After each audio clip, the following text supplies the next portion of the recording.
नाज़रीन अस्सलाम वालेकुम। पाकिस्तान की सियासत इतनी तेज़ी से मूव करती है कि ये बताना कि तहरीक इंसाफ ने 11 में से 8 नशस्तें जीत लीं, इमरान खान ने 7 में से 6 नशस्तें जीत लीं, ये अब किस्सा माजी बन चुका है। ये बताना कि तहरीक इंसाफ ने 13 जमातों के ख़िलाफ़ तनहा महाज जीत लिया, ये भी बात पुरानी हो चुकी है। जो बात अब नई है वो ये है कि अब से चंद घंटे पहले former prime minister of Pakistan Imran Khan ने एक प्रेस टॉक की। उन्होंने आज एक प्रेस इंटरव्यू भी दिया टेलीविज़न का, और उस प्रेस टॉक में उन्होंने कहा कि वो सिर्फ चंद दिन मज़ीद दे सकते हैं, किसी को गलतफहमी न रहे, उनकी मार्च अक्टूबर से आगे जाने वाली नहीं है। उन्होंने ये भी दावा किया कि वो जो कुछ करेंगे उसका राना सनाउल्लाह को अदराक नहीं है, अंडरस्टैंडिंग नहीं है। दूसरी तरफ राना सनाउल्लाह ने उसके बाद कहा कि इमरान खान को गलतफहमी है, कि हमें अंदाज़ा नहीं है कि इमरान खान क्या कर सकता है, हमें अच्छी तरह से अंदाज़ा है और हम पूरी तरह से इसके लिए तैयार हैं। इमरान खान ने क्या कहा वो मैं आपको टुकड़ा सुनाता हूँ। मैं इनको आज फिर वक्त दे रहा हूँ, ये मेरी मार्च अक्टूबर से आगे नहीं जाने लगी। ये अब से लेके अक्टूबर में किसी टाइम अनाउंस करूंगा। मैं इनको टाइम दे रहा हूं कि अभी भी आपके पास वक्त है। मुल्क की खातिर अपने आप को बचाते बचाते मुल्क को तबाह ना करें। और मैं अभी भी कहता हूं कि ये है टाइम आपके लिए इलेक्शन अनाउंस करने का। अगर आप नहीं करेंगे ये मैं मार्च करूंगा। जो हमारी तैयारी है वो ये जो भी करेंगे ये फेल हो जाएंगे। राना सनाउल्लाह जैसे मुजरिम का ज़हन तो किसी बेवकूफ़ को भी पता है कि वो उसमें अकल तो है कोई नहीं। वो डंडा मारो जी, ये मारो और मैंने जो ड्रोन कर दिया तो वो ऊपर से ये कर देंगे। उस बेवकूफ़ को ये नहीं पता कि उसको मौका ही नहीं मिल रहा है ये चीज़ें करने का जो मैं कर रहा हूँ। आप खान साहब क्या सोच रहे हैं, किसी को अंदाज़ा नहीं है। तहरीक इंसाफ में कोई ऐसा लीडर नहीं है जिसे पता हो कि इमरान खान साहब के जहन में क्या है, लेकिन राना सनाउल्लाह को पता है कि इमरान खान क्या कर सकते हैं। राना सनाउल्लाह उसके लिए पूरी तरह से तैयार है। सुन लेते हैं कि राना सनाउल्लाह ने क्या कहा। मैं आपको वार्न करता हूँ, आपने जथा कल्चर को प्रमोट करते हुए अगर आपने लॉन्ग मार्च या इस्लामाबाद पे चढ़ाई का फैसला किया तो आपको बहुत मुंह तोड़ जवाब दिया जाएगा और पूरी ताकत से जो है वो आपको पूरी तरह से जो है वो फेस किया जाएगा। जथों से चढ़ाई करके मुसल्ला वायलेंस करके इलेक्शन हासिल नहीं किए जा सकते। इलेक्शन अगर हासिल करने हैं तो टेबल पे आए, पार्लियामेंट में आए। पार्लियामेंट का रास्ता जो है वो पार्लियामेंट से निकलेगा। आप तो कहते हैं ना कि जी आपको नहीं पता कि मैंने करना क्या है। हमें सारा पता है कि तुमने क्या करना है और हमें इस बात में भी कोई शक शुबा या अबहाम नहीं है कि हमने आपके साथ क्या करना है। थोड़ा सा इलेक्शन पे कमेंट ये भी कर दूं कि ये कैसा इलेक्शन था 16 अक्टूबर का, जिसमें बड़ी बड़ी शख्सियात जो हैं पीडीएम की वो इसमें नाकाम रहीं। मर्दान में बहुत तवक्को थी कि मौलाना कासिम को 4 बड़ी जमातों की वहाँ पे सपोर्ट हासिल थी। ये कॉन्स्टिट्यूंसी थी JUF की और ANP की, लेकिन इसमें अब मुकाबला आपस में नहीं था। तारीखी तौर पे आपस में मुकाबला किया, लेकिन यहाँ पर मुकाबला मौलाना कासिम को JUF की तो थे ही, उसके अलावा उनको ANP की भी सपोर्ट थी, PPP की भी सपोर्ट थी, उनको PMLN की भी सपोर्ट थी, लेकिन मौलाना कासिम भी ये मार्का जीत न सके। बिलोर दूसरी दफ़ा हार गए। फैसलाबाद के अंदर आबिद शेर अली जिन्हें नवाज शरीफ साहब के बहुत करीब समझा जाता है, उनकी भी शिकस्त हुई, जिसके बाद ये एक आम तासुर है कि नवाज शरीफ साहब का जो वोट बैंक है उसमें बड़ा इरोजन हुआ है। ये वो बैकग्राउंड है जिसमें इस वक्त हम डिस्कशन का आगाज़ करेंगे। मुझे स्टूडियो में ज्वाइन कर रहे हैं पाकिस्तान तहरीक इंसाफ के रहनुमा जनाब डॉक्टर इफ्तिखार दुरानी साहब, जो पब्लिक पॉलिसी के एक्सपर्ट भी हैं। Very warm welcome to him. PMLN के रहनुमा जनाब राना एहसान अफजल खान साहब, जो प्राइम मिनिस्टर पाकिस्तान के कोऑर्डिनेटर हैं कॉमर्स एंड इंडस्ट्री में, मेंबर हैं ECC के, स्पोक्स पर्सन हैं PMLN के, हमें ज्वाइन कर रहे हैं एक वीडियो लिंक के ज़रिए। और ख्वाबर घुमन साहब टेलीविज़न एंकर पर्सन हैं, पॉलिटिकल कमेंटेटर हैं, बहुत अरसे तक डॉन के साथ वाबस्ता रहे, अभी एयरवाई के साथ है और आज ही उन्होंने इमरान खान साहब के साथ मुलाकात भी की और इमरान खान साहब का उन्होंने एक जॉइंट टेलीविजन इंटरव्यू भी किया, वो भी हमें ज्वाइन करें। So very warm welcome to all my guest once again. Iftikhar Durrani साहब, राना साहब ने बातें जो की उन्होंने सख्त वक्त जैसी भी की, खट्टी मीठी। उन्होंने कहा कि पार्लियामेंट के अंदर से रास्ता आता है और अगर इलेक्शन चाहिए तो पार्लियामेंट के अंदर आए और पार्लियामेंट के अंदर बात हो सकती। बिस्मिल्लाहिर्रहमानिर्रहीम जी, मेरा ख़्याल नहीं है कि ये कोई ऑप्शन है तहरीक इंसाफ के पास, जिस पार्लियामेंट को हम समझते हैं कि ये एक इम्पोर्टेड रजीम है और जिसको कल पाकिस्तान की अवाम पहले 17 जुलाई को और कल पूरे पाकिस्तान अक्रॉस पाकिस्तान, चाहे वो सिंध यानी कराची हो, पंजाब हो, खैबर पख्तूनख्वा हो, मैं सलाम पेश करता हूँ उन तमाम पाकिस्तानियों को जिन्होंने कल वोट दिया और ये रेफरेंडम किया। लोगों ने वोट दिया और आप कह रहे हैं कि लोग पार्लियामेंट में बिलीव नहीं करते। हाँ जी, देखें पार्लियामेंट में इसलिए बिलीव नहीं करते, उनको पता है इमरान खान पार्लियामेंट में नहीं जाएगा, फिर उन्होंने इमरान खान पे जो है अपना एतमाद का इजहार किया कि ये वो शख्स है, ये वो लीडर है जो पाकिस्तान को इस तमाम बुहरान से निकालेगा। बावजूद इसके कि ये बदतरीन धांधली हुई है इस इलेक्शन में। अगर आप डॉक्टर साहब देखें और अपने कैमरामैन जो आपके फील्ड पे थे, इनके किसी कैंप में बंदे नहीं थे। आप उनके डब्बे खोले, उनमें से वोट निकल रहे हैं। वो कौन लोग थे जो इनको वोट डाल के गए हैं? इनके लिए तो पब्लिक निकली नहीं, इनके कैंप खाली थे, डिजर्टेड थे, कोई नहीं आ रहा था। और फिर उनके ऊपर देखें कैंप में जनाब बेताशा वोट पड़े हुए, उनको वो इलेक्शन में बता रहे हैं, उनको फेस सेविंग इलेक्शन कमीशन ने दिए कल। लेकिन पाकिस्तान की आवाम खड़ी रही, उसने अपने वोट का तकद्दस को पामाल नहीं होने दिया, इमरान खान के साथ खड़ी रही। इसमें सबसे बड़ी चीज़ क्या हुई जी? डॉक्टर साहब, एक बड़ा ज़बरदस्त फिनोमेना निकला है, वो है मीडिया के लिए ये जो सिंगल एडिटर का कॉन्सेप्ट था ना कि हम नैरेटिव मैनेज करते हैं, कल वो ज़मीन बोस हो गया, बर्बाद हो गया, फ्रेगमेंट हो गया, नैरेटिव पे कोई कंट्रोल नहीं रहा, कोई कंट्रोल नहीं रहा। ये इस वक्त समझने की बात है पूरे पाकिस्तान को कि जो मीडिया नैरेटिव, बल्कि आज तो खैर उनके उस मीडिया हाउस के अखबार ने लगाया कि Imran Khan could not win all seats. इस तरह का नैरेटिव जो है अवाम ने बर्बाद कर दिया। उन्हें कहा फैसला हम करेंगे, कोई मीडिया हाउस नहीं करेगा, कोई नैरेटिव सेटिंग, एजेंडा सेटिंग वाले नहीं करेंगे। और इसको भी उन्होंने शिकस्त दी। जो कि इस वक्त पार्लियामेंट में बैठे हुए हैं, ये एक गैर आइनी जो कि हॉर्स ट्रेडिंग के थ्रू मुबैना तौर पे इधर मुसल्लत की रजीम चेंज के थ्रू। राणा साहब, जानते बूझते पाकिस्तान के लोगों ने ये जानते हुए कि इमरान खान असेंबलियों में नहीं जाएंगे, उनको वोट दिए, 7 से 6 जगहों पे वो कामयाब हो गए। क्लियरली लोगों का मैंडेट ये है कि अर्ली इलेक्शन करवाए जाए, क्योंकि और कोई वजह नहीं। इमरान खान का मुतालबा ये है कि जल्द से जल्द इंतखाबात करवाए जाएँ। लोगों ने उनके मुतालबे के ऊपर वोट दिया है, पार्लियामेंट में तो जाना ही नहीं था उन्होंने। अब क्या इस पर PMLN की आखिर क्या थिंकिंग है, कहाँ सुई फंसी हुई है इस वक्त? बिस्मिल्लाहिर्रहमानिर्रहीम। देखिए, जब PTI हुकूमत में थी और इमरान खान वजीर आज़म थे तो कंटिन्यूटी के साथ वो सारे ज़िमनी इलेक्शन हारते रहे। तो क्या इसका मतलब था कि फौरी तौर पर इलेक्शन हो जाएं और जनरल इलेक्शंस कॉल कर दिए जाएं? अभी हमें हुकूमत मिली जिसको माशी खाई के अंदर इमरान खान ने डाला था, हमें बहुत मुश्किल इक़दामात लेने पड़े जो अवाम पे बड़े भारी पड़े। बिजली हमें महंगी करनी पड़ी, पेट्रोल महंगा करना पड़ा, उसका ज़रूर इम्पैक्ट आया है। फिर यानी कि इस चीज़ को हम तस्लीम करते हैं कि जहां ये PTI की इस नैरेटिव को बाय कोई नहीं कर रहा जनरल इलेक्शंस में। ये तो बहुत देर से आप सुना रहे हैं, इसको बाय कोई नहीं कर रहा। कोई यहाँ रिजल्ट से यही पता चल रहा है कि कोई बाय नहीं कर रहा आपके बयानिए को। देखें, इन्होंने अगर 5,70,80,000 वोट लिए NA की सीट्स पे, तो हमने भी 4,60,70,000 वोट लिए। तो वो 4,60,70,000 लोगों ने इसको बाय किया। लेकिन हम अकेले नहीं है ना, गैप है वो, आप 13 जमातों का कॉम्बिनेशन है।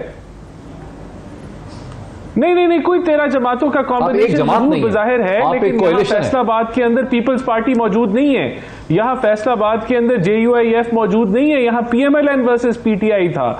तो कहने का मतलब ये है कि ये जो 10-12% का गैप है, ये जब बिजली के हालात कोई बेहतर हो जाएंगे, थोड़ा जरा डॉलर नीचे आ रहा है, कोई महंगाई की कमर टूटेगी, हम इसको कवर कर लेंगे। लेकिन सवाल यहाँ ये बनता है कि जो आज बातें की इमरान खान ने कि मैं बंदे ले आऊंगा और ये आर्मी चीफ की जो तकर्री है ये इस तरह होनी चाहिए, इलेक्शन अनाउंस कर दो, वरना अगर ये पार्लियामानी जमहूरियत है कि इस तरह के कोई टीवी पे आके कोई बयान दे के कर दो वरना मैं लोग लेके आ रहा हूं, तो उससे आप इलेक्शन कर देंगे। देखिए ना, वो ये तो नहीं कह रहे कि हुकूमत मेरे हवाले कर दो। नहीं, राणा साहब, वो ये तो नहीं कह रहे कि हुकूमत मेरे हवाले कर दो, वो सिर्फ ये मुतालबा कर रहे हैं कि इलेक्शन की तारीख दे दो। इलेक्शन तो फिर होना है ना। हाँ, मैं यही कह रहा हूं कि इस तरह अगर तारीखें इलेक्शन की मिलना शुरू हो जाएं कि आप ज़िमनी इलेक्शन जीतें और उसके बाद आप प्रेस कॉन्फ्रेंस करें कि मुझे तारीख दे दो वरना मैं आ रहा हूं इस्लामाबाद, और कोई बचेगा नहीं, आप श्रीलंका बन जाएंगे, तो क्या फिर तारीख दे देनी चाहिए इलेक्शन की? ऐसे पार्लियामानी जमहूरियत चलती है क्या? अगर वो जीत गए, बिल्कुल जीते वो, लेकिन 17 जुलाई के इंतखाबात हुए के ऊपर 17 जुलाई के इंतखाबात हुए, उससे एक 17 जुलाई के इंतखाबात पंजाब में हुए, उससे एक हकीकत सामने आई। अब दोबारा ये सिलेक्टिव रेजिग्नेशन आपने एक्सेप्ट किए, ये कॉन्स्टिट्यूंसी जो सीट्स आपने सेलेक्ट की कि यहाँ पर इंतखाबात होने हैं, वहाँ पर आप कामयाब नहीं हो सके। इससे मसलसल है कि आवाम का एहतमाद आप पे से उठ चुका है, इसलिए अब इलेक्शन करवाने ज़रूरी है। नहीं मोहित साहब, इसका बिल्कुल ये मतलब नहीं है। आप ये भी देखें कि एक 6 माह की हुकूमत को 32 सीटों पे इलेक्शन लड़ना पड़ा, जिस हुकूमत को आईएमएफ के प्रोग्राम शुरुआत ही आईएमएफ के प्रोग्राम से करनी पड़ी, जिस हुकूमत को शुरुआत ही उस खाई से करनी पड़ी जिधर मईशत जो है वो इमरान खान फेंक के गया था। तो हमारे पास अभी 10 महीने हैं, उसके अंदर हम टर्न अराउंड करेंगे। हमने जो मुश्किल इकदाम लिए उसके नतीजे आ रहे हैं, आपको नजर आ रहा है कि रुपया स्टेबलाइज हो गया है। वो 215 218 के दरमियान में, आगे अभी 200 का उसने सफर कैरी ऑन करना है। अभी महंगाई की कमर टूटनी है। अभी फिर जो इनका जो एक्सपोज हुए ये बदतरीन तरीके से, जो इनकी ये जो आलमी साजिश और हकीकी आजादी, अभी ये भी जो है ट्रिकल डाउन करनी है। इसको टाइम लगता है, ये सब कुछ अभी होगा। तो ये हम इनके कहने पे हम आर्मी चीफ खैबर घुमन साहब, अब आम कुछ भी वोट डाले, इमरान खान की पॉपुलैरिटी कितनी क्यों ना हो, पीएमएलएन का आर्गुमेंट ये है कि हमने तो अपनी मुद्दत मुकम्मल करनी है। ये कोई तरीका नहीं है कि अवाम जो है उसके ज़मीनी इंतखाबात की बेसिस पे हमसे आम इंतखाबात नहीं माने जा सकते। आज आपने इमरान खान साहब से मुलाकात की, उनका इंटरव्यू भी किया, आपका क्या इस पे एनालिसिस है? देखिए, जो पॉलिटिकल रेटरिक है, पॉलिटिकल पार्टीज के जो लीडरान हैं वो उसके ऊपर जो काम करते हैं उसको अपने वोटर्स पोर्टल के सामने रखते भी हैं, लेकिन जो ज़मीनी हक़ाइक़ है उनको आप सरफ़ नज़र हरगिज़ नहीं कर सकते। डॉक्टर साहब, सबसे बड़ी ज़मीनी हकीकत जो कल के ज़मीनी इंतखाबात की वो ये है कि कराची से लेके खैबर तक आपको पूरे पाकिस्तान एक सैंपल मिला। कराची के अंदर इलेक्शंस हुए, पंजाब, अपर पंजाब, सेंट्रल पंजाब, लोअर, आप साउथ में चले जाएं, डीप साउथ में, वहाँ से हल्कों के अंदर इलेक्शन हुआ। उसके बाद आप चले जाते हैं खैबर पख्तूनख्वा के अंदर, वहाँ पे आपको एक सैंपल मिला। तो ये जो वोट पड़ा है ये कोई रवायती ज़मीनी इंतखाबात नहीं थे। जो इमरान खान को जो बंदा वोट दे रहा था उसको इस बात का इल्म था कि जिस बंदे को हम वोट दे रहे हैं ये इस शख्स ने ना तो पार्लियामान में जाना है, मेरे इस वोट की वजह से ना तो इसने जाके हुकूमत बनानी है, और देयर इज एवरी पॉसिबिलिटी कि कल को जब ये दोबारा सीट खाली हो जाए सीट वापस किसी को चली जाए।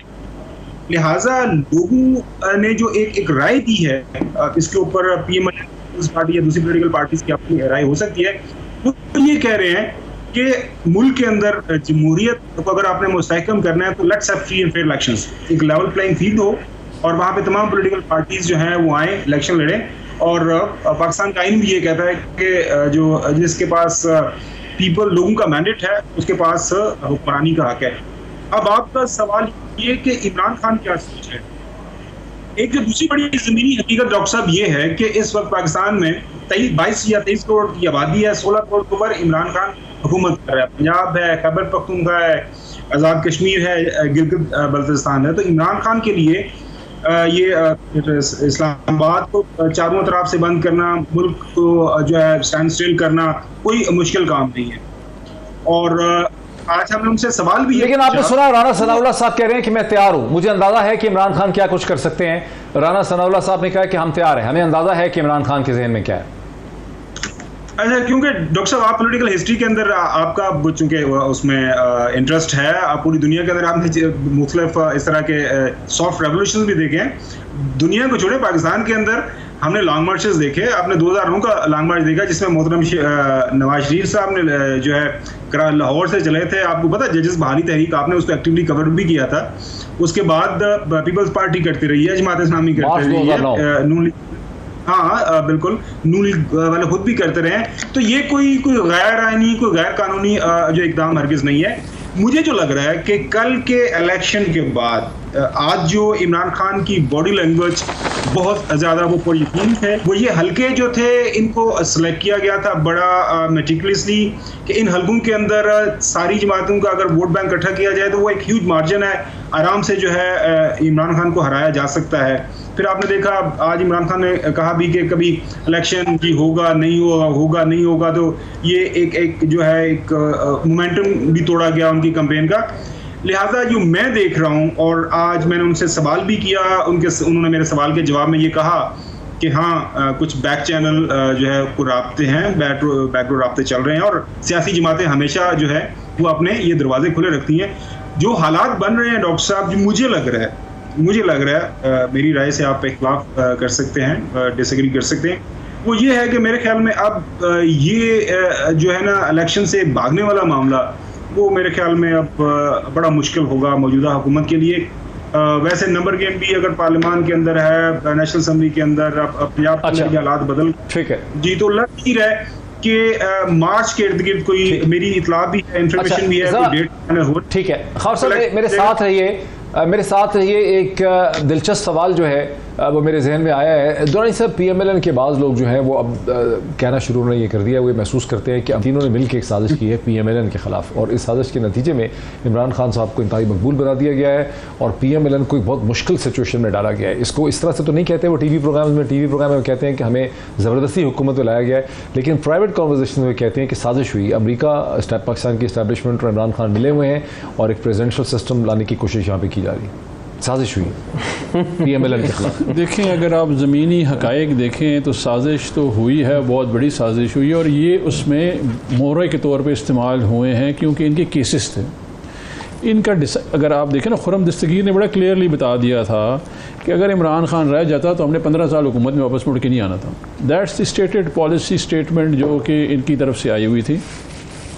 इन्होंने जाके अमेरिका में हाथ पैर जोड़े और उन्होंने इनके साथ मिले, क्योंकि परसों जो बाइडेन साहब की स्टेटमेंट थी ना जी, जिस पर आपने वीलॉग भी किया हुआ है जी, ये वो स्टेटमेंट है जो मुस्लिम लीग नवाज और पीपल्स पार्टी बरमला इन डॉन लीग्स और जो है मेमो गेट में कहती रही है। कोई नई बात बाइडेन साहब ने नहीं की है। नहीं, उन्होंने कहा कि कोहेजन है, न्यूक्लियर कंट्री है विदाउट कोहेजन। हाँ जी, यही वो बात थी। रोक स्टेट का जो कॉन्सेप्ट था ना जी, रोक स्टेट का कॉन्सेप्ट कॉइन पीपल्स पार्टी ने और PMLN ने मिलकर किया रिस्पेक्टिव गवर्नमेंट्स में। कंसिस्टेंट पोजीशन रही अमेरिका की, ये रुख स्टेट है, क्योंकि ये जाके बरमला वहाँ पे कहते रहे हैं अपने। लेकिन तो आप भी यही कह रहे हैं। नहीं, तो इसमें तो आप इकट्ठे नहीं ना। आजम सवाती को मारे जाने पे आपकी पार्टी का ये पोजीशन है नहीं, हम अमेरिका जाके नहीं, हम अक़वाम मुत्तहिदा के पास जा सकते हैं, ह्यूमन राइट ऑर्गेनाइजेशंस के पास जा सकते हैं। तो बेसिकली अब ऐसी हालात हो गए हैं पाकिस्तान में कि पाकिस्तान की स्टेट के खिलाफ तकरीबन, आप ठीक है आपस में झगड़ा जरूर है, लेकिन तमाम सियासी जमातों का मौक़िफ़ एक ही हो गया है। ये जो ब्रांडिंग है ना डॉक्टर साहब, ये एक्चुअली उन्होंने की है। सो कंसिस्टेंटली इमरान खान के 44 महीने में अमेरिका की जरूरत नहीं हुई ये कहने की, लेकिन जब इससे पहले अगर आप देखें और इसके बाद देखें, उनका कंसिस्टेंट पोजीशन है। ये उनके साथ मिलते हैं जाके, क्योंकि इनका इंटरेस्ट जो है एक लंदन में है, एक अमेरिका में है। दोनों जाके मिलते हैं बाहर जाके और फिर प्रेशराइज करते हैं इंस्टीट्यूशन। अमेरिका का किसमें? जरदारी साहब बिगेस्ट इंटरेस्ट जो जाते हैं। अभी बिलावल जो है गया है तो ये लॉबिंग करके आया वहाँ पे और उन्होंने ये स्टेटमेंट दिलवा दी। अमेरिका में PMLN का इतना कोई फुटप्रिंट नहीं है। अच्छा राना साहब, ये चले पूरी बात तो एक कॉन्स्पिरेसी थ्योरी को कहा जा सकता है, वो तो ऑफ द रिकॉर्ड लोग करते हैं प्राइवेट कॉन्वर्सेशन में, लेकिन आपके एक से ज़्यादा लीडर टेलीविजन प्रोग्राम्स में ये दुहाई देते हुए देखे गए हैं कि हमें हुकूमत में लाया गया, हमें हुकूमत में फंसाया गया, हमारी हुकूमत में आने की मर्जी नहीं थी, हमें ज़बरदस्ती हुकूमत में लाया गया और उससे हमारा नुकसान हुआ। ये क्या है? What is that? देखिए, जो मेरा नहीं ख्याल, मैं आपको अपना तजिया दे देता हूँ। हुकूमत में लाया गया शायद ये ज़रूर हो सकता है, जिस तरह जो है अपना परवेज़ इलाही साहब कहते हैं कि इस्टेब्लिशमेंट नैपी चेंज कर कर थक गई थी तो वो पीछे हट गई। जब वो पीछे हट गई तो इनकी, क्योंकि हुकूमत ही वो चला रही थी, लिटरली उनकी सपोर्ट से ये चल रही थी, हुकूमत लाए भी वही थे, तो वो फिर वो एक वैक्यूम, एक अवेलेबल स्पेस बन गई कि ऑर्गेनिकली जो डेमोक्रेटिक फोर्सेज हैं उन्होंने अपना जब इनको हटाने की कोशिश की, वो हट गए। कोalition पार्टनर्स भी इनके पीछे से हट गए और वो जो है नो कॉन्फिडेंस कामयाब होगी। तो ये ज़रूर हो सकता है, लेकिन ऐसा नहीं है। हमारा मौक़िफ़ जो है, हम समझते हैं कि हमारा पार्टी का जो मौक़िफ़ है, मियां जावेद लतीफ़ ने तो कई दफ़ा ये कहा, लेकिन मैंने राना सनाउल्लाह साहब को भी ये कहते सुना कि हमें बड़ी मुश्किल सिचुएशन में हुकूमत दे दी गई और हम फंसा दिया गया, हमें मुश्किल फैसले करने में मजबूर कर दिया गया। ये क्या? बिल्कुल, वो जो पॉइंट इन टाइम था जब हमने हुकूमत ली, तो वाकई इकोनॉमिकली एक लिक्विडिटी क्राइसिस था, बैलेंस ऑफ पेमेंट का क्राइसिस था, लेकिन हमने जो हुकूमत ली वो खुद सोच के PDM के मशावरत के साथ हमने ली और इसके अंदर कोई दो राय नहीं है। देखें, दूसरा जो आप बात कर रहे हैं कि ये कोई अमेरिकन साजिश है या वो है, मैं नहीं समझता। हम जो है अपना, अगर जो हमारी मईशत के हालात होते जा रहे हैं या जिस तरफ इमरान खान 4 सालों में बड़ी तेज़ी से ले गया, हम हमें अब अपनी इंपॉर्टेंस बनानी है अपनी इकोनॉमी को ठीक करके, वरना हम कोई इतना बड़ा यहाँ वो अफगानिस्तान से भी जो है वो नजरें जो वेस्टर्न ममालिक हैं उनकी उठ चुकी हैं, और अब वो जो चाइना वर्सेस अमेरिका जो है वो एक ज़्यादा बड़ा फोकस में आ गया इंटरनेशनली इकोनॉमिक जो जंग लगी हुई है। तो वो हमें अपना इकोनॉमिकली जब तक हम एक कोई एंटिटी नहीं बन पाते तो मैं समझता हूँ we are losing our importance as a nation दुनिया के अंदर, क्योंकि हम इकोनॉमिकली जो है वो कहीं खड़े नहीं हो रहे। तो वो हमें बिल्ड करने की जरूरत है। तो उसके ऊपर इंशाल्लाह ताला PMLN जिस तरह 2013 बिल्कुल सही कह रहे हैं राणा साहब के पाकिस्तान के तमाम मसाइल का हल यही है कि पाकिस्तान को अपनी मईशत को स्ट्रॉन्ग बनाना है, लेकिन दूसरी तरफ से तमाम पॉलिटिकल एक्सपर्ट्स यही समझते हैं कि मईशत उसी वक्त स्ट्रॉन्ग बनेगी जब एक इंतहाई पॉपुलरली इलेक्टेड गवर्नमेंट होगी जो मुश्किल फैसले कर सकेगी, सस्टेनेबल फैसले कर सकेगी, स्टेट ओन एंटरप्राइजेस को बेच सकेगी, जो पेनफुल फैसले हैं वो कर सकेगी, और ऐसी हुकूमत एक इलेक्शन के नतीजे में सामने आ सकती है। एक ब्रेक के बाद डिस्कशन को आगे बढ़ाते हैं आफ्टर द ब्रेक। नाज़रीन वेलकम बैक। आपको अपडेट कर दूं कि ब्रेक में, प्रोग्राम के ब्रेक के दरमियान में हमारे सामने खबर आई है कि हुक्मरान जो अलायंस है PDM उसकी तरफ से एक मुश्तरका एलामिया जारी किया गया है, जिस एलामिया में इमरान खान का जो जल्द अज जल्द इंतखाबात करने का मुतालबा था उसे एक बार फिर रद्द कर दिया गया है। यहीं से डिस्कशन को आगे बढ़ाते हैं। नहीं जी, आपको मिल कुछ नहीं रहा, आप जितने मर्जी इलेक्शन जीतने ज़िमनी, उन्होंने अपनी पोजीशन क्लियर कर दी। डॉक्टर साहब जो पिछले मैं उसमें सेगमेंट में गुफ्तगू कर रहा था, ये पाकिस्तान के खिलाफ बहुत बड़ी साजिश है। क्या चीज़? ये तमाम जो अमेरिका आप और एस्टैब्लिशमेंट ने मिलकर की है PMLN के खिलाफ। देखें मैंने क्या बोला कि एक पार्टी जो कि जरदारी है वो अमेरिका में फुटप्रिंट है, इनका फुटप्रिंट है लंदन में। हमारे कहते हैं आपने PR फॉर्म रख लिया है अमेरिका में। नहीं, वो PR फॉर्म तो इस काम की थोड़ी रखी हुई है, वो तो नेचुरली हमारे वहाँ पे एक है LLC रजिस्टर्ड है, तो नेचुरली उसके लिए आपको चाहिए प्लेसमेंट। तो आपने अब रखी है, जरदारी साहब ने 12 साल से रखी। उन्होंने मार्क सिगल को रखा हुआ था और पार्टी नहीं है उनके पास, बहुत सारी। अच्छा, मेरा ज़ाती ख्याल ये है और मैं इसके ऊपर बिलीव करता हूँ कि पाकिस्तानी पावर एलीट्स जो हैं, बिलखुसूस हमारी जो सियासी अशराफिया है वो करप्ट है, वो कॉम्प्रोमाइज्ड है और लास्टली वो ओबलाइज्ड भी है। तो उन नेक्सस को ना प्रमोट करते हैं। इसाक डार का वापस आना, बाइडन की स्टेटमेंट देना, पाकिस्तान का इंडिया के साथ ट्रेड खुलना, जो इंडिया में मीडिया ने रिपोर्ट किया, हमने नहीं रिपोर्ट किया पाकिस्तान में, ये सब कनेक्टिविटी है, ये सारा का सारा जियो पॉलिटिक्स है। अमेरिका ने अपना इन्फ्लुएंस मेंटेन करना है पाकिस्तान पे और रीजन पे, ये उनकी मोहरें हैं, इन मोहरों को हमारे पर मुसलत कर दिया गया है। लेकिन ट्रेड तो आप भी खोलना चाहते थे जब PMLN मुखालफत करती थी हिंदुस्तान के साथ ट्रेड को। नॉट बिफोर द कश्मीर के ऊपर प्रिंसिपल स्टांस था इमरान खान का, और ट्रेड बंद हुआ जब यहाँ पे उन्होंने अटैक किया, उसके बाद ट्रेड कभी भी। लेकिन पेंडेमिक के दिनों में जो पाकिस्तान के टेक्सटाइल सेक्टर को प्रॉब्लम था उस वक्त उन्होंने नहीं, इमरान खान है समरी मूव हुई थी, उसने कहा कि जी जो मर्जी हो जाए, जिसपे PMLN ने बहुत शोर मचाया था। उन्होंने कहा कि जी जो मर्जी हो जाए, इनके साथ जब तक कश्मीर के ऊपर ये नहीं पीछे हटेंगे, 370 नहीं निकालेंगे, हम जो है इनके साथ ट्रेड नहीं करेंगे। राणा साहब, ये हिंदुस्तान के साथ ट्रेड का जो फैसला कर लिया आपकी हुकूमत ने, जबकि खुद आप पहले इसकी मुखालफत करते रहे, इसकी अहमियत क्या है? नहीं, देखें, कोई ऐसा फैसला नहीं हुआ कि ट्रेड खुलने लगी है। मेरी नज़र से तो कोई ऐसा फैसला नहीं गुजरा।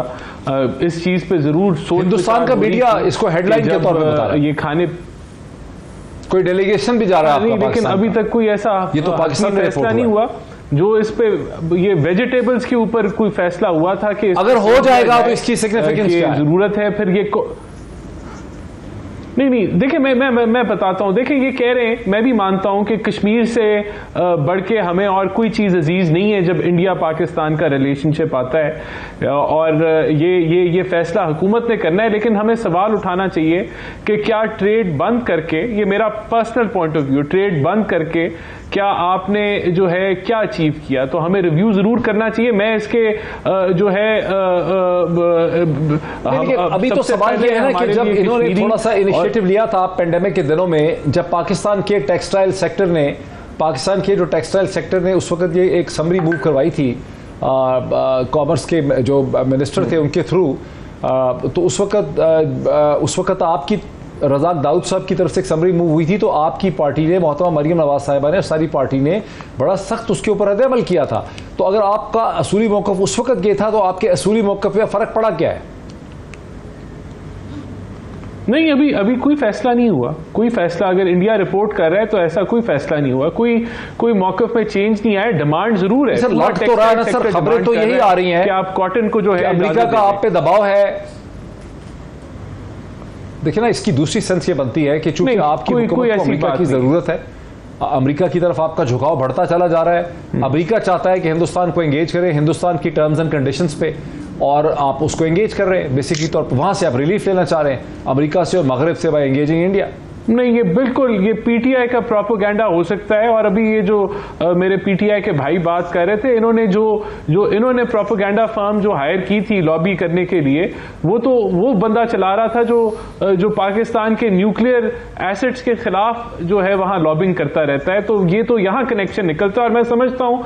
लेकिन इससे भी आगे अगर मैं बढ़ूँ, ये चीजें कहना कि कोई गद्दारी कर रहा है पीछे से या कोई मिलके प्लानिंग कर रहा है, ये सियासत हमें नहीं करनी चाहिए। कोई नहीं कर रहा है ऐसा, और ना पीएमएलएन कभी सोच सकती है कि मुल्क के मफाद के खिलाफ। तो अगर कल एक हफ्ते के बाद ये कंफर्म हो गया कि हिंदुस्तान से ट्रेड पे एग्रीमेंट हो गया, तो फिर आपकी क्या पोजीशन होगी? अगर हफ्ते के बाद आपकी हुकूमत ने डॉटेड लाइन पे साइन कर दिए और हिंदुस्तान के साथ ट्रेड शुरू कर दिया और कश्मीर पे कोई उसके ऊपर मैं आपको अपना पर्सनल, मोहित साहब, मेरा पर्सनल पॉइंट ऑफ व्यू ये है, चाइना और इंडिया की स्कर्मिशेस हुई है, मेरा पर्सनल पॉइंट ऑफ व्यू है, उन्होंने ट्रेड नहीं बंद की। जब आपको पिछले ये 2-3 सालों से आपने ट्रेड बंद की हुई है, व्हाट हैव यू अचीव्ड? तो यहाँ मकसद क्या है? मकसद ये कि हम कश्मीरियों को रिलीफ दे के दें, कश्मीरियों का जो स्टेटस है वो बहाल हो। वो कब बहाल कैसे हो सकता है? जब कोई बातचीत उसके ऊपर हो। आज बातचीत जो है वो पहले भी नहीं हो सकी, अभी भी नहीं हो रही, और जिस तरह गवर्नमेंट का जो है आइडिया कि ट्रेड उन्होंने नहीं खोलनी, वो आगे जाके भी नहीं होगी। तो हमें इन चीजों को जरूर सोचना चाहिए कि जो मकसद है कि कश्मीरियों को रिलीफ दिलाना है। खबर घुमन साहब बड़ी देर से बड़ी पेशेंस से सुन रहे हैं, थोड़ा सा मैं एक थोड़ी सी इसकी करेक्शन भी कर दूं कि जब हिंदुस्तान और उनके दमन स्कर्मिशेस हुई जून 2020 में, तो हिंदुस्तान ने बहुत रिएक्टिव तरीके से चीन के साथ बहुत सा ट्रेड, बहुत सी चीज़ें, बहुत सी एप्लीकेशन, टिकटॉक और बहुत सी चाइनीज़ चीज़ें जो हैं उनको उस वक्त बैन किया। कुछ चीज़ों का बैन अब हट चुका है। चीन ने हिंदुस्तान के साथ ट्रेड में किसी किस्म की रुकावट नहीं डाली थी और बहुत खप डाली थी कि हिंदुस्तान को ऐसा नहीं करना चाहिए। ताहम हिंदुस्तान एक बड़े रिएक्टिव माइंडसेट में था।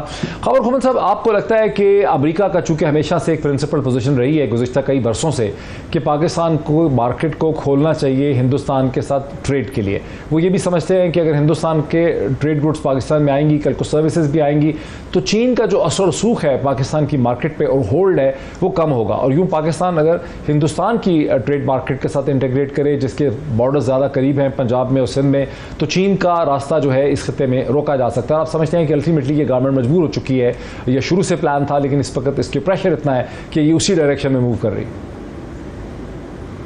डॉक्टर साहब, जो राना साहब बात कर रहे हैं ना, एक तो राना साहब को वेलकम करते हैं हम पॉलिटिक्स के अंदर, मीडिया के ऊपर। इनके वालिद साहब के साथ हमारा बड़ा पुराना ताल्लुक रहा when he was in the parliament. माशाल्लाह उनके साथ बड़ा अच्छा एक प्रोडक्टिव किस्म की बहस मुबासा भी होता था। अच्छा, back to your question doctor साहब, देखिए आइडियली अगर देखा जाए पाकिस्तान और इंडिया के दरमियान तजारत होनी चाहिए। लंबा चौड़ा बॉर्डर है, हमारा साहिल उनके साथ लगता है, तो बिल्कुल नेबरहुड में आप चीज़ें खरीद सकते हैं, बेच सकते हैं। लेकिन ये जो तासुर, ये जो इक्वेशन बनाई जाती है ना कि जी चाइना और इंडिया लड़ते भी हैं लेकिन तजारत भी रहती है, या चाइना और ताइवान के दरमियान भी मसाइल काफ़ी सीरियस किस्म के हैं लेकिन उनके दरमियान जो है तजारती मामला चलते रहते हैं। पाकिस्तान और इंडिया का जो मामला जो मैं देखता हूँ वो बिल्कुल एक डिफरेंट है। उसकी बुनियादी वजह यह है कि हमारी जो क्रिएशन है, पाकिस्तान एक एंटीथीसिस है जो एक इंडिया की जो क्रिएशन हुई थी। आप जितना भी लिटरेचर पढ़ लें, जितनी भी हिस्ट्री की किताबें पढ़ लें, खासतौर पर पाकिस्तान और जब इंडिया के उस वक्त की जो इंडियन कांग्रेस से लीडरशिप क्या सोचती थी, नेहरू क्या सोचता था, और बाद में जब से इंडिया बना है और वो तब से लेके अभी तक उनकी जितनी भी हुकूमतें आई हैं वो क्या सोचती थी। जब भी उनको मौका मिला है, क्या वो आपके ऊपर नहीं चढ़ दौड़े? छोड़े इसको कि हमने उनको एक काइंड ऑफ एक वजह प्रोवाइड की या हमारी कमजोरी की वजह से हमारे ऊपर चढ़ दौड़े। तो ये मेरे ख्याल में बिल्कुल एक डिफरेंट बहस हो सकती है कि जी क्या जो हमें इंडिया के साथ ट्रेड रखनी है कि नहीं रखनी। जहाँ तक सवाल यह है कि क्या मौजूदा हुकूमत देखिए, हमेशा से हमारे ऊपर अमेरिकन ये बिल्कुल एक प्रेशर रहा है कि हमें अपने ताल्लुकात जो है इंडिया के साथ नॉर्मलाइज करने चाहिए, बिल्कुल करने चाहिए, लेकिन उसके लिए कोई सर्टेन टर्म्स एंड कंडीशन है ना। आप इंडिया को जनाब peaceful use of nuclear technology भी अलाउ करते हैं, आप इंडिया के अंदर F-16 की जनाब फैक्ट्री भी लगा लेते हैं, आप इंडिया का जो वीज़ा रजीम है उनके वर्कर्स के लिए, उनके आईटी एक्सपर्ट के लिए वो भी बड़ी आसान है। हर तरह की सहूलतें आप इंडिया को प्रोवाइड करते हैं अमेरिकन से। जब हमारी बारी आती है तो कुछ भी नहीं है, और ऊपर से हमें आर्म ट्विस्ट करने की कोशिश की जाती है कि आप चाइना की साइड बजाय आप इंडिया की तरफ जाएं। तो ये एक इसका जियोपॉलिटिकल ओवरऑल जो आप एक एंगल से देखते हैं तो हमारे लिए बड़ा मुश्किल है। उसकी वजह यह है कि एक नजरिया था जिसकी बुनियाद के ऊपर पाकिस्तान की क्रिएशन हुई थी, उसके ऊपर आप आर्गूमेंट कर सकते हैं, उसके ऊपर आपकी बहस हो सकती है कि जी कुछ लोग कहते हैं जी वो उसकी जरूरत नहीं थी, ये उनका अपना एक आर्गूमेंट है।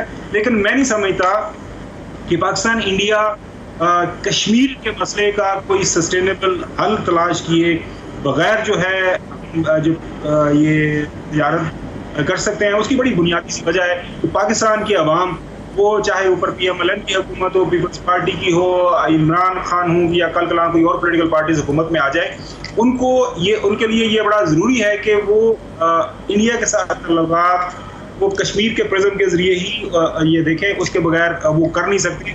अब अमेरिकन अगर इंडिया को थोड़ा सा इन्फ्लुएंस कर सकते हैं, मेरे ख्याल में करना चाहिए, और पाकिस्तानी हुकूमत को ये अपना गुड ऑफिस मार्क करते हुए प्रेसिडेंट बाइडन से, आई डोंट नो, वैसे तो रिसेंटली हमारी टॉप जो है सिविल और मिलिट्री लीडरशिप चक्कर लगा के आई है, पता नहीं उन्होंने क्या जो वहाँ पे क्या किया, किस तरह की डिप्लोमेसी की, पाकिस्तान का उसका तोहफा भेज दिया उन्होंने। तो हमें राणा साहब माजी में ऐसा लगा कि नवाज शरीफ साहब हिंदुस्तान से बेहतर रवाबित रखना चाहते थे, ट्रेड रिलेशन चाहते थे, उन्होंने मुलाकातें की, ब्रेक थ्रू करने की कोशिश की, लेकिन पाकिस्तान की इस्टेब्लिशमेंट जो है उनके रास्ते में हायल हो गई। इस स्टेज पे क्या इस्टेब्लिशमेंट और PMLN जो है वो एक ही पेज पे आ गए हिंदुस्तान के हवाले से?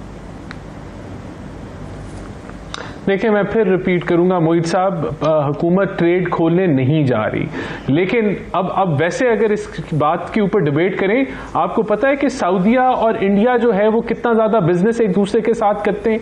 कोई $100 अरब की इन्वेस्टमेंट जो है वो सऊदी अरेबिया इंडिया में करना जा रहा है। तो कहने का मतलब ये है कि ये जो भी आप कहते हैं हम खोलने नहीं जा रहे, दूसरी साइड पे आप केस एस्टैब्लिश करते हैं। जो सुनने वाला है उसको दो चीजें नजर आती हैं कि राणा साहब जान बचाने के लिए कहते हैं कि ट्रेड खोलने नहीं हम जा रहे, साथ ही फिर आर्गुमेंट बिल्डअप करते हैं कि खोलना चाहिए। नहीं, मैं अपना पर्सनल पॉइंट ऑफ व्यू हम तो आपकी पोजीशन की डिसेक्शन कर रहे हैं। पर्सनल पॉइंट ऑफ व्यू ये मेरा, मैं देखें मेरी पार्टी की बड़ी क्लियर पोजीशन है, कोई नहीं खोलने कहा है कि जब तक कश्मीर का कोई हल नहीं होता पाकिस्तान के अवाम जो है वो नहीं चाहेंगे। मैं कहता हूं अवाम नहीं, शायद एस्टैब्लिशमेंट नहीं चाहेगी, अवाम इतने शायद इंटरेस्टेड नहीं है इसमें। हाँ, मैं आपको अपना पार्टी का बड़ा क्लियर मौका बता रहा हूं कि ट्रेड खुलने नहीं जा रही, कोई ऐसा फैसला नहीं हुआ, कोई ऐसा फैसला नहीं हुआ। अब मैं आपको सिर्फ एक पॉइंट ऑफ व्यू दे रहा हूं कि दुनिया जो है वो आज इकोनॉमी जो है वो फॉरेन पॉलिसी को डिक्टेट करती है। आज इकोनॉमीज, आज अमेरिका आपका साथ नहीं देगा इंडिया के मुकाबले में, क्योंकि वो उससे तजारत ज्यादा कर रहा है। आप अमेरिका की जो उसके साथ जो ट्रेड कर रहे हैं वर्सेस जो इंडिया ट्रेड कर रहा है, तो ये डिक्टेट करती है फॉरेन पॉलिसी। बस मेरा ये इतना पॉइंट ऑफ व्यू है। अच्छा, ये बड़ी इंटरेस्टिंग बात है कि अभी रिसेंट जो पॉलिसी पेपर आया है अमेरिकन हुकूमत का, उसमें उन्होंने कहा है कि जियो इकोनॉमिक्स नहीं बल्कि जियो स्ट्रैटेजी मैटर करती है। यूक्रेन की जंग और चीन के हवाले से इस वक्त वो तमाम इकोनॉमिक प्रिंसिपल्स को वायोलेट कर रहे हैं, यूरोप पे दबाव डाल रहे हैं, मसलसल उसकी गर्दन तोड़ दिया है यूरोप की, जर्मनी और फ्रांस की, कि आप गैस ना लें, आप ऑयल ना लें, आप डिफरेंट चीज़ें लें। तो जियो इकोनॉमिक्स को जियो स्ट्रैटेजी ने अमेरिकन लेंस से रिप्लेस कर दिया है। बरतानिया की भी इसी किस्म की थिंकिंग है। क्विकली आप क्यों इल्ज़ाम लगा रहे हैं हिंदुस्तान के ट्रेड का? वो तो बार बार कह रहे हैं कि हमने हिंदुस्तान के साथ ट्रेड करने चले। देखिए, ये बड़ी साजिश जो है, ये बड़ी मुनज़्ज़म साजिश इस पाकिस्तान कह रहे नहीं हो रही, नहीं, ये कल पता चल जाएगा इनका। देखिए, आप अभी गुफ्तगू राणा साहब की बड़ी मज़ेदार थी। ही वाज सेइंग ज़ाती तौर पे मैं ये समझता हूँ, लेकिन ऐसा नहीं हो रहा। वो जो उसको डिनाई कर रहे थे वो ज़ाती तौर पे कर रहे थे, गवर्नमेंट तौर पे उन्होंने एक दफ़ा डिनाई नहीं किया। बिलावल भुट्टो ने कहा कि मेरा ख्याल ये है, ब्रेक एक ले लें, फिर ख्यालात पे भी बात करते हैं आफ्टर द ब्रेक। नाज़रीन, वेलकम बैक। नाज़रीन, मैंने वक्फे से जाने से पहले कम से कम एक चीज़ बताई थी कि अमेरिका की नई जो पॉलिसी सामने आई है नेशनल सिक्योरिटी की, उसमें वाज़े तौर पर यह कहा गया है कि जियो स्ट्रैटेजी जो है वो जियो इकनॉमिक्स से ज़्यादा इंपॉर्टेंट है। और उसकी एविडेंसेस ये हैं कि यूक्रेन की जंग के बाद अमेरिका ने यूरोपियंस पे बहुत ज़्यादा दबाव डाला। अगर आप फ्री इकनॉमिक्स और एडम स्मिथ की बात करते हैं तो यूरोप का नेशनल एनर्जी पार्टनर और ट्रेड पार्टनर जो है वो रशिया है, लेकिन दबाव डाला गया जर्मन इकॉनमी पे, ऊपर फ्रेंच इकॉनमीज़ पे जो यूरोप की सबसे बड़ी इकॉनमीज़ हैं, कि चीन के रशिया के साथ ट्रेड ना किया जाए, उसका अल्टरनेटिव किया जाए और यूरोप जो है वो अपने एनर्जी सोर्सेज को खुद से पैदा करे। इसी तरह जैसे जैसे स्किर्मिश और टेंशन चीन के साथ बढ़ रही है, ये कहा जा रहा है कि चीन के साथ ट्रेड डिपेंडेंस को कम करना है। सो क्लियरली जो पाकिस्तान में अभी तक हमारे यहाँ सियासी हल्के, हमारे अखबारात, इदारिये लिखने वाले पॉलिटिशियन जो है, उनको चूंकि 10 साल के बाद ये पता चलता है, इसलिए हमारे अंग्रेजी के अखबार अभी भी पुरानी बातें दोहराते चले आ रहे हैं। उनको अभी पता ही नहीं है कि अमेरिका ने यह कह दिया है कि जियो इकोनॉमिक्स जो है वो उसको जियो स्ट्रैटेजी जो है वो सुपरसीड करती है। खबर हुमन साहब, कैसे आप देखेंगे? राना साहब मसलसल कह रहे हैं कि नहीं, हम हिंदुस्तान के साथ ट्रेड एग्रीमेंट करने नहीं चले हैं, और दुरानी साहब मसलसल इल्ज़ाम लगा रहे हैं। और इसमें एक छोटी सी पख मैं डाल दूं कि पाकिस्तान जो हिंदुस्तान के साथ ट्रेड करने चला है जिन सर्कमस्टांसेस में, इसका अब जियो इकोनॉमिक्स के साथ ताल्लुक नहीं है, इसका ताल्लुक एक्चुअली जियो स्ट्रैटेजी के साथ है। चूंकि अमेरिका चाहता है कि उसकी स्ट्रेटेजिक अलाइनमेंट में हिंदुस्तान और पाकिस्तान एक मार्केट की शक्ल इख्तियार कर लें, हिंदुस्तान को एक डोमिनेंट पोजीशन मिल जाए खैबर के बॉर्डर तक, और चीन को यहां से बेदखल किया जाए। इसलिए ये जियो इकोनॉमिक्स है ही नहीं है, ये जियो स्ट्रैटेजी है। डॉक्टर साहब, वेरी रिसेंटली इंडिया के अंदर वेरी रिसेंटली जो इंडिया के अंदर कुछ किताबें लिखी गई हैं उनके फॉर्मर स्पाई एजेंसी रॉ के फॉर्मर चीफ्स की तरफ से, या बाकी उनके जो डिफरेंट लोग, उनके जो स्ट्रेटेजिक थिंक टैंक्स हैं वहाँ पे काम करते हैं। बुनियादी वहाँ पे आर्गूमेंट क्या होता है पाकिस्तान के हवाले से? पाकिस्तान का जब भी वो एक आर्गूमेंट बिल्ड करते हैं, प्रेमिस क्या होता है कि क्या पाकिस्तान को कभी भी उन्होंने इस नज़र से देखा है कि पाकिस्तान के साथ हमें जो ट्रेड करनी है, या पाकिस्तान को हमने एक प्रोग्रेसिव सोसाइटी के तौर पर लेना है, या पाकिस्तान के हवाले से हमारी ये पॉलिसीज़ होनी चाहिए ताकि पाकिस्तान को साथ लेके आगे चलें? हमारे हवाले से उनकी एक ही नज़र है, इसके अलावा वो कोई दूसरा आर्गूमेंट वो करते ही नहीं है। हमारा भी कुछ मुख्तलिफ फोरम्स के ऊपर रब्ता हुआ है, इंटरेक्शंस भी हुई हैं। वो पाकिस्तान को अपना एक दुश्मन मुल्क समझते हैं। वो पाकिस्तान को जब भी मौका मिलेगा, जब मौका मिला है, उन्होंने नुकसान पहुंचाया है, फ्यूचर में वो यही काम करेंगे। उसकी बुनियादी सी वजह है वही एक जो पहले दिन से है, इसके ऊपर क्या बना या तो कश्मीर का मामला है। क्या जनरल मुशर्रफ ने कोशिश करके नहीं देख ली थी क्या बना था? उसके बाद से अटेम्प्ट्स की आपने क्या बना? अभी जुमा जो 8 दिन है, मौजूदा उनकी जो मिनिस्टर है उन्होंने ढाका में आके क्या किया था कि हमने 71 में आपकी मदद की थी और अब बलूचिस्तान में भी हम मदद करने जा रहे हैं जरूरत पड़ी तो। इसका मतलब क्या है? इसका कोई डिसाइफर अगर कर सकता है इस स्पीच को या उनकी स्टेटमेंट्स को?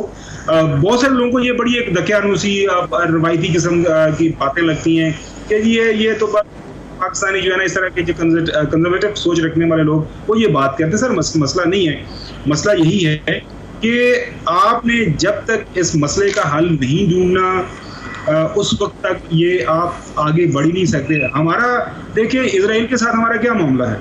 पैलेस्टीन का इशू है। पैलेस्टीन के इशू के ऊपर कायदे आज़म के क्या फरमूदात हैं? पैलेस्टीन का इशू हमारे लिए क्यों इतना सेंसिटिव है? एक नजरियाती आपकी एक राय है ना, बैसियत मुल्क, बैसियत रियासत पाकिस्तान, क्या अगर फ़ायदे लेने तो वहाँ से ले लें। अब तो आधे से ज़्यादा आपके जो इस वक्त मिडल ईस्टर्न कंट्री हैं, अभी सऊदी अरेबिया की मिसाल दी गई, तो वो तो इब्राहिम अकॉर्ड का वो हिस्सा बन गया। वो ये कह रहे हैं आप ही आए, हमारा हिस्सा बने, हम आपको सारी चीज़ें देते हैं, हम क्यों नहीं जा रहे इसराइल की तरफ? अगर राना साहब ये भी इसके ऊपर रोशनी। बॉटम लाइन क्या आपके आर्गुमेंट की? डिफाइन करें इसको, अपने आर्गुमेंट का शार्प एज क्या है? बॉटम लाइन हमारा आप जो बात कर रहे हैं ना कि हमें अपनी फॉरेन पॉलिसी, अपने हमारे जियो स्ट्रेटेजिक इंटरेस्ट है उनको देख के रखनी है। यस, इकोनॉमी बहुत ज़रूरी है, लेकिन पहले आपका सर्वाइवल आता है एज ए कंट्री, आप एज ए सॉवरन नेशन, उसके बाद फिर सारे मामला चलते हैं। और जो हजरत इंसान की यही तारीख है, बाकी इसके ऊपर आप आर्गूमेंट कर सकते हैं। जनाब राना साहब,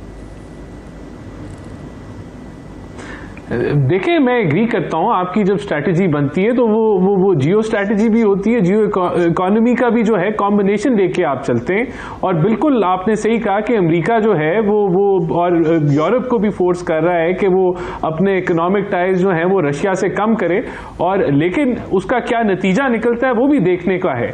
और ये जो क्राइसिस अभी पूरी दुनिया जिसके अंदर से गुजर रही है, जिसकी वजह से एक मैसिव रिसेशन फेस कर रहे हैं, that has to come to a conclusion. और वो कंक्लूजन कहां तय पाता है और कौन सी स्ट्रैटेजी जो है वो प्रिवेल करती है, वो भी देखने को है। लेकिन जो आपने अलायंस की बात की कि जो इंडिया और इंडिया, पाकिस्तान और यूएसए की अलायंस है, वो मेरे ख्याल से वो कभी भी मुमकिन नहीं होगी। पाकिस्तान और चाइना जो है उसका जो रिलेशनशिप है इट इज सीमेंटेड और वो फर्दर सीमेंट होने जा रहा है।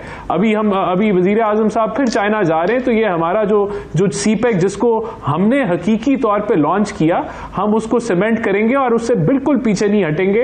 ये पाकिस्तान के मफाद में, और हमने किसी एक मुल्क की स्ट्रैटेजी में नहीं आना, चाहे वो अमेरिका हो चाहे वो चाइना हो। हम दोनों को बैलेंस लेके चल सकते हैं, दोनों के साथ जो है वो इंगेज करके हम आगे लेके अपने मुल्कों की फॉरेन पॉलिसी को चल सकते हैं। कोई यहाँ ये लाजमी नहीं है कि हम एक मुल्क के कहने में होंगे या हम अपनी इंडिपेंडेंट अपनी फॉरेन पॉलिसी बनाएंगे इंशाल्लाह, और बनी हुई है और उसी तरह चल रहा है। जी, हमारी ख्वाहिश तो हमेशा से ये रही कि हम बैलेंस कर सकें अमेरिका और चीन के दरमियान में, हम अमेरिका को समझा सकें कि चीन के साथ हमारा रिलेशनशिप अमेरिका और मगरब के ख़िलाफ़ नहीं है। मसला तो उस इनसिक्योरिटी और नर्वसनेस का है जो अमेरिका के और मगरब के अंदर पाई जाती है चीन के इकनॉमिक राइज़ के हवाले से। ख़ुद चीन का राइज़ मिलिट्री नहीं है, चीन का राइज़ खालिस्तान है कि इकनॉमिक डिस्प्लेसमेंट है ग्लोबल ऑर्डर की। इसी पर खुद कोई कॉमेंट ले लेते हैं, क्या करें? राना साहब कहते हैं कि हम कर लेंगे बैलेंस बिटवीन चीन और अमेरिका। आपकी हुकूमत का क्या एक्सपीरियंस? डॉक्टर साहब, मेरा नहीं ख्याल ये कॉम्प्रोमाइज़ लीडरशिप होती है और ऊपर से करप्ट और इंटरेस्ट बायर बैठे हो ना जी, वो कभी इंडिपेंडेंट फॉरेन पॉलिसी नहीं बना सकती। एक फैक्टर आप देखें जो मैंने आपको गिनवाए हैं। अब मुझे याद है कि खान साहब ने ना कुछ अर्से पहले स्ट्रेटेजिक एसेट पे कमेंट किया था, इन्होंने कहा आर्टिकल 6 सिखा देंगे। वो बाइडेन ने एग्जैक्टली वो बात की है उनको। अच्छा, अभी उसके ऊपर कोई बात नहीं कर रहे, रिस्पांस दे रहे हैं उसको कि उन्होंने क्या कह दिया। फिर इसहाक डार का आना दिया तो है रिस्पॉन्स नहीं सर, वो एक बस ठीक है, शरीफ ने दिया है, शहबाज शरीफ ने दिया। एक इसहाक डार के बारे में कहा तो इकोनॉमिक हिटमैन है पाकिस्तान का, परकिंस की किताब का टाइटल है। जी, इकोनॉमिक हिटमैन जो है जब आए हैं तो उन्होंने एक्चुअली आपका जो डेट ट्रैप है वो इसहाक डार ने क्रिएट किया था, उसकी डिस्पेंसेशन अभी आगे है। फिर ये ट्रेड खुलना, एक चीज़ आप भूल रहे हैं बीच में, वो मैं ऐड करना चाह रहा हूँ, वो deteriorating law and order situation है। देखें, अमेरिका के सर पे सवार है BRI, belt road initiative, access Pakistan के थ्रू है। इस वक्त अगर आप देखें जितने एक्सेस रूट हैं वहाँ पे इस वक्त आप लॉ एंड ऑर्डर सिचुएशन देख लें, चाहे वो खैबर पख्तूनख्वा है चाहे वो बलूचिस्तान है, एक्चुअली वो नीचे जा रहे हैं रोज़ाना के हिसाब से, और हम उसको हाईलाइट भी कर रहे हैं। ये इमरान खान साहब ने बरमला अपनी प्रेस कॉन्फ्रेंस में बोला कि अगर वफाकी हुकूमत नहीं करेगी तो सूबाई हुकूमत करना शुरू कर देगी, क्योंकि दाखिली सूरत हाल है, क्योंकि बॉर्डर लग रहा है, उसके ऊपर बात की है।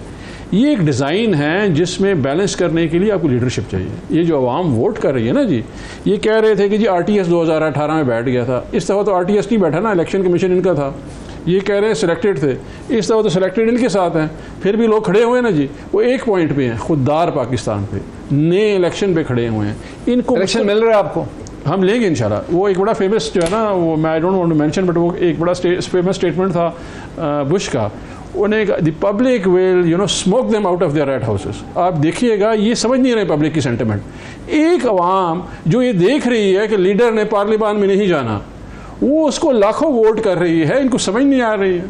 आपको अगर इस वक्त इमरान खान साइड पे हो जाए डॉक्टर साहब, मैं यकीन से कह सकता हूँ they can not live in their houses. ये आपका कहना है। बहुत शुक्रिया जनाब इफ्तिखार दुरानी साहब का, राना एहसान अफजल साहब का, खावर घुमन साहब का। ये डिस्कशन आपने देखी।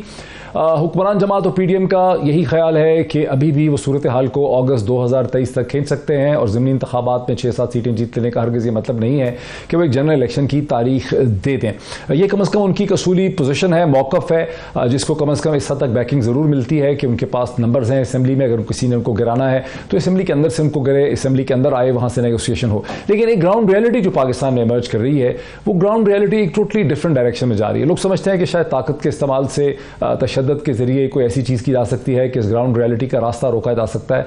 मेरा 2 पेंस एनालिसिस ये है कि ग्राउंड रियलिटी एक ऐसे टिपिंग पॉइंट पे आ चुकी है कि अभी हर हरकत जो होगी वो बेसूद होगी। अब इस ग्राउंड रियलिटी के साथ एडजस्ट करना और कॉम्प्रोमाइज़ करना जो है वो निज़ाम के लिए बहुत ज़रूरी है। आज इतना ही, फिर आपसे मुलाकात होती है। बहुत शुक्रिया।